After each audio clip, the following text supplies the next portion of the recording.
ഇന്നിതുവരെ ഉണ്ടായ ഭാഷണങ്ങൾ മുഴുവനും അത്രയേറെ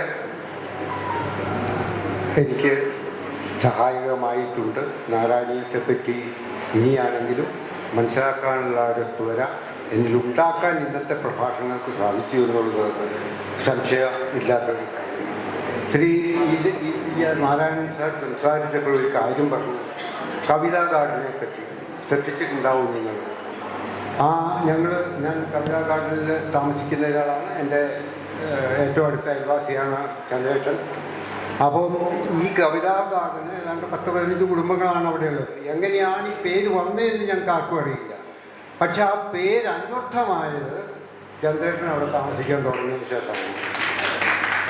കാരണം അതിനുശേഷം ഞങ്ങൾ തമ്മിൽ സംസാരിക്കുമ്പോഴാണെങ്കിലും അദ്ദേഹത്തിൻ്റെ ഭാഷണത്തിലെല്ലാം കവിത നിറഞ്ഞു തോന്നുകയാണ്. അദ്ദേഹത്തിൻ്റെ 2 കവിതാ സമാഹാരങ്ങളുടെയും പ്രകാശനത്തിൽ സംബന്ധിക്കാൻ എനിക്ക് സാധിച്ചിട്ടുണ്ട്. 2ഉം വളരെ അവധാനതയോടുകൂടി വായിച്ച് മനസ്സിലാക്കാൻ ശ്രമിച്ചിട്ടുമുണ്ട്. അതുകൊണ്ട് തന്നെ ഞാൻ അതിനെപ്പറ്റി അദ്ദേഹത്തോട് അഭിപ്രായം പറഞ്ഞിട്ടുണ്ട്. കൂടാതെ അദ്ദേഹം ഫേസ്ബുക്കിൽ പോസ്റ്റ് ചെയ്യാറുള്ള മുക്തകങ്ങൾ അല്ലെങ്കിൽ ഇതിൻ്റെ തന്നെ ആദ്യത്തെ കുറേ ശ്ലോകങ്ങൾ അദ്ദേഹത്തിൻ്റെ മനസ്സിൽ തോന്നിയപ്പോൾ അദ്ദേഹം ഫേസ്ബുക്കിൽ പോസ്റ്റ് ചെയ്യുണ്ടായി. അതൊക്കെ ഞാൻ വായിച്ചിട്ടുണ്ട്. അതുകൊണ്ട് തന്നെ ഇങ്ങനെയൊരു സംരംഭം അദ്ദേഹത്തിൻ്റെ മനസ്സിലുണ്ട് എന്ന് 2ാമത്തെ പുസ്തകത്തിൻ്റെ പ്രസാധനം കഴിഞ്ഞു കഴിഞ്ഞപ്പോൾ എന്നോട് പറഞ്ഞപ്പോൾ എനിക്കൊരു സന്ദേഹം ഉണ്ടായില്ല. കാരണം അദ്ദേഹത്തിൻ്റെ മറ്റുള്ള 2 പുസ്തകങ്ങളിലെയും അങ്ങയുടെ ആ വിൽപ്പത്തിയും അല്ലെങ്കിൽ അങ്ങയുടെ കഴിവുകളും വെച്ച് നോക്കുമ്പോൾ ഇങ്ങനെയൊക്കെ സാധിക്കും എന്നുള്ളത് എനിക്ക് ഉറപ്പായിരുന്നു.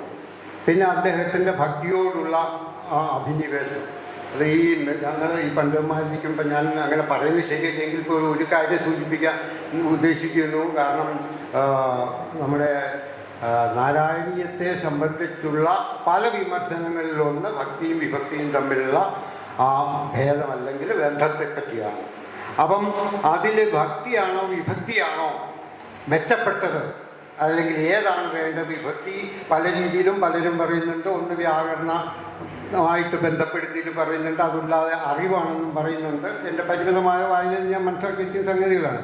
അപ്പോൾ പൂന്താനത്തിൻ്റെ ഭക്തിയെ പോലും തള്ളി പറയുകയുണ്ടായി ശ്രീ പട്ടേരിപ്പാട് എന്ന് ഞാൻ പറഞ്ഞു കേട്ടിട്ടുണ്ട്. സത്യമാണോ എന്നെനിക്കറിയില്ല.